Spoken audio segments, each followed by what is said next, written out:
ಜೊತೆಗೆ ಕಬಡ್ಡಿ ಆಡೋ ಕದಿಮನು ಬೇಕು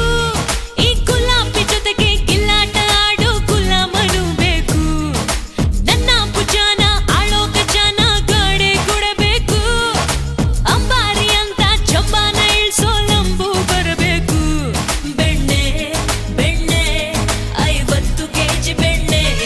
ನನ್ನೇ ನನ್ನೇ ಕಡೆಯೋದು ಎಲ್ರು ನನ್ನೇ ಅದೇ ಪಿಟೀಲು ಕುಯ್ಬೇಡ ಶಾಲು ನಿನ್ನ ಇಡೋಲು ಯಾಮಾರ್ಸೋ ಕೇಳು ತುಂಬಾ ಕಮಾಲು ನಂದು ಸವಾಲು ನನ್ ಹತ್ರ ನಿಲ್ಲು